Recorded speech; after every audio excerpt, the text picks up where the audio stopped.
Alright, y'all know what it is. Y'all know what it's worth. Let's get this merch. Subscribe to the PDH Network. Alright, y'all see what's going on here. As y'all see the thumbnail, y'all read the title under the thumbnail. Yeah, man, this one today is still dealing with your boy, Charleston White, and the situation that he got with RainWater, based on Charleston White saying that, hey man, RainWater set up Mo3, and at the same time, Boosie meet up with Chicago GDs to talk about Duke the Jeweler untimely demise. So yeah, man, let's get to the story.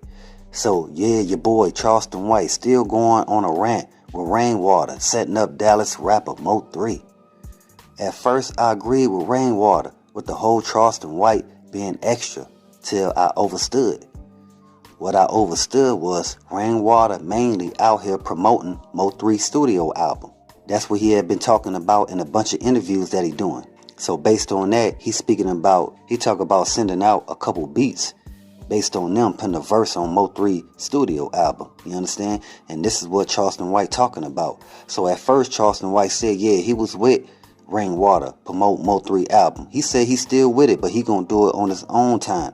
He said because the things that he see RainWater doing, he just don't agree with, and vice versa. RainWater saying the same thing about Charleston White, but I got a small clip based on both of them having a back and forth about all this.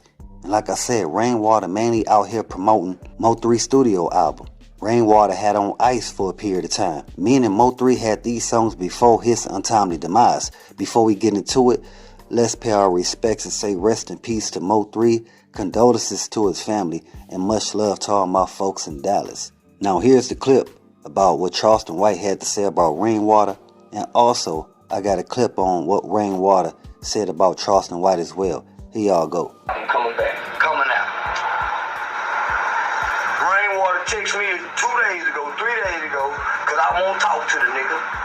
Cause I told the nigga, you a hoe, you messy like a little, see why Mo3 did, nigga.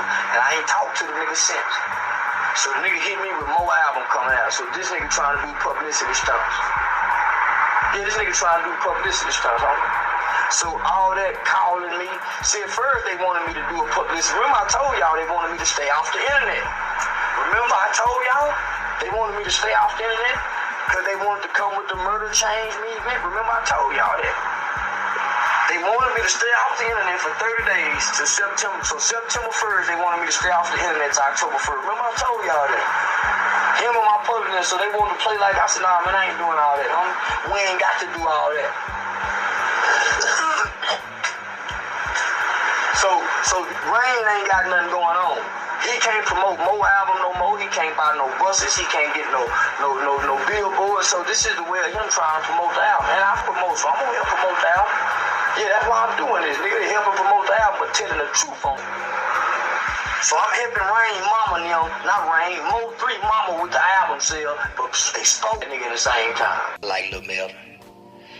He really was a church boy kid. If you because you hear God in his lyrics. Yeah, and you saw that was a kid, homie, that was battling his duality, that dual nature, that good versus evil. And it's my honest belief. It's my honest belief, homie, that little time he had running, he was talking to God. Everybody don't get that little time. He had time to know these niggas was following him, know they was on side of him, to call his manager and say, what's up, RainWater, man, niggas following me. So he had time, homie, so can you imagine? And now God get to talk to you before you die. We don't know what God say to us before we die. We know what he say to us when we in jail by ourselves. He got to get out the car, walk over to try to get his gun out the glove box. It didn't work, and now he running. But he running for his life. See, you'll call somebody your genius and be cool with people until they won't loan you no money. So I ain't gonna give you $20,000.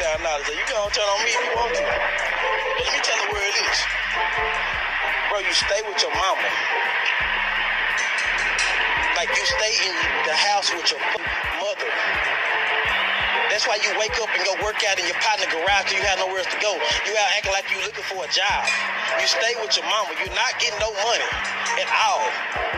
And let's be real, bro. You're a pawn in this world.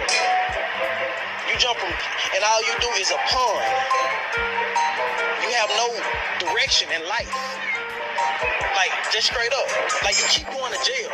I'm not gonna give you no money, and you keep going to jail. You just went to jail last week, leaving the strip club. First, you shot yourself in Cabaret East. Shot yourself. I got the record. I'm gonna play that in a minute, because you going to jail. All of those, you be talking to everybody else, you going to jail. You're going to jail. I talked to his mama, and my situation is, I do whatever it takes to keep putting money in his estate. Yeah, so nobody can sit there and say you giving me more than this person, or this person got there, or people calling me, telling me about their problems, and I deal with his mama. I trust his mama enough to in the situation she got in hand to everything roll smoothly in that situation in the state he got. So at the end of the day, I put his son on his album, and he got publishing and royalties too. You know what I'm saying? And so I do it, but I wasn't talking to him before he died, so I ain't gonna just keep on. And that was my problem, because I was just, after he died, I was, talking to him, understanding. When you start talking to people and understanding, you start having a personal relationship, talking to them, it's like everybody getting your business and figure out, comparing and all kind of. I'm still doing my job like he was here. See, this the situation though. Charleston White is saying what a lot of other folks been saying about RainWater and Earl. Even though Charleston White acknowledged the fact that most people from Dallas been saying RainWater hands was tied in Mo3 untimely demise, right along with Earl from the jump. Because it's the people next to you that know your whole whereabouts.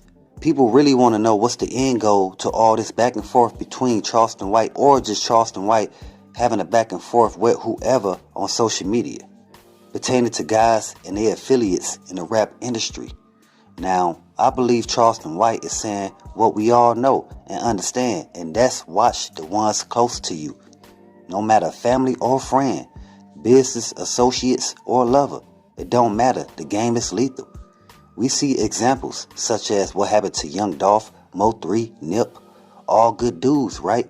For most popular people's opinion. But at the same time, they were still sent up based on someone close to them, displaying acts of jealousy and envy. And again, it's not coming from their enemies. So they say the game is cold, but it's fair. Based on that, all three of those guys were set up by the same people who supposed to have their backs.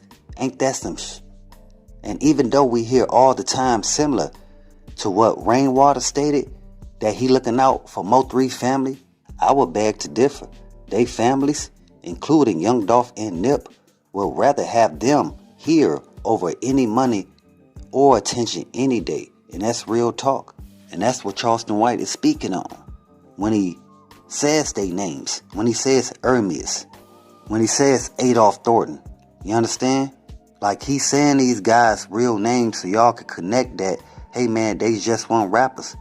Especially not coming from their family point of view. You understand? They was real life beings.